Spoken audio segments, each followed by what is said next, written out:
Olá, bom dia, sejam bem-vindos a mais um Café com Mudança.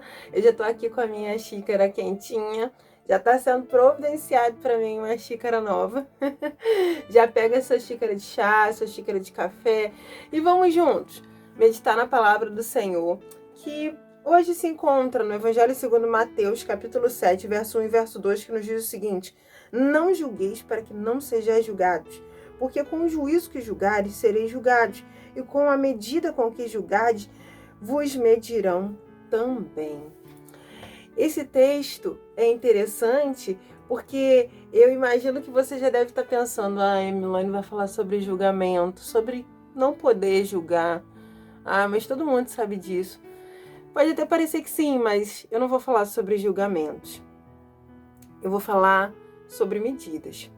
Porque ao longo do tempo, a sociedade acabou impregnando essa frase: não existe nem pecadinho, nem pecadão, todo pecado é do mesmo tamanho. Essa frase se tornou tão popular que ela é aceita no mundo cristão por tanta gente como se fosse um verso da Bíblia.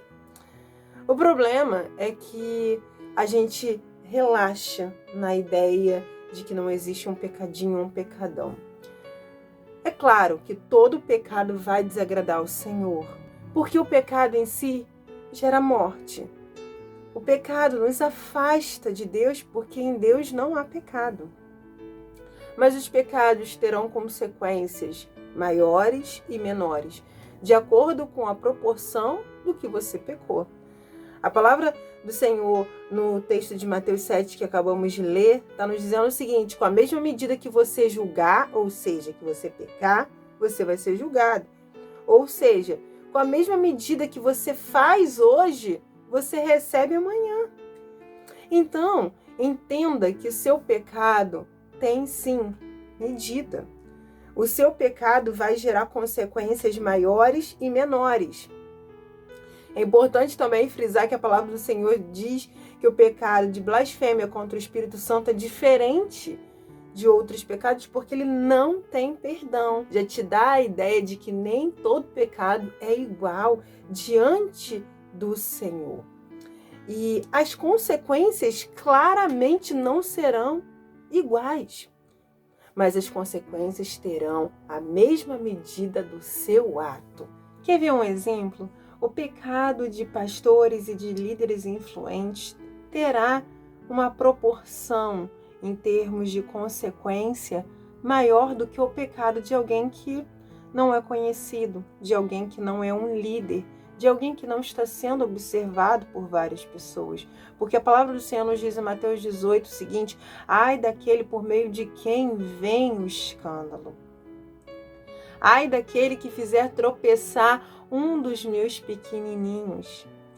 Ou seja, um líder tem grande responsabilidade, porque o erro, o pecado cometido por um líder pode trazer escândalo para a igreja e, além disso, pode fazer tropeçar todos aqueles que o observam e tentam seguir seus passos como exemplo.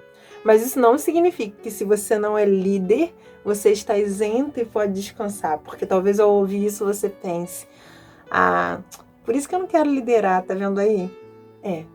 Mas é importante frisar que o seu pecado vai gerar consequências de todo jeito. E se você tem uma família, certamente o pecado cometido por você pode gerar consequências que vão atingir a todos os seus familiares. Um pastor muito influente pode fazer tropeçar mais de 100. E você, como um pai de família, como uma mãe de família, pode fazer tropeçar apenas os seus filhos, 2 ou 3. Mas para o Senhor, uma vida tem muito valor. Então, tome cuidado. E não é só para pecado que Deus está se importando com medidas. O nosso Deus se importa com medidas.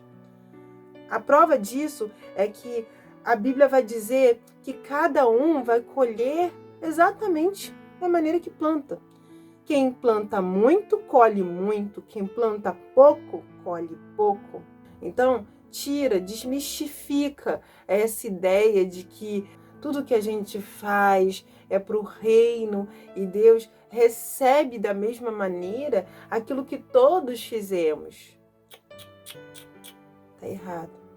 Algumas pessoas vão se esforçar mais e, como Deus é justo, essas pessoas vão ter um retorno maior por terem tido um esforço, um investimento maior na obra. E eu não estou falando de retorno necessariamente financeiro, eu estou falando de retorno em honra, tá? Eu estou falando de retorno muitas vezes em reconhecimento que não estava na intenção do coração dessa pessoa buscar.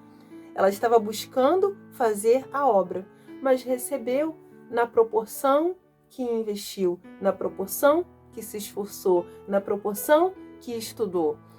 Então, o que eu quero dizer com essa reflexão de hoje é: pare de achar que seu Deus não está observando nos mínimos detalhes, porque Ele se importa com tudo que você faz e na medida que você faz.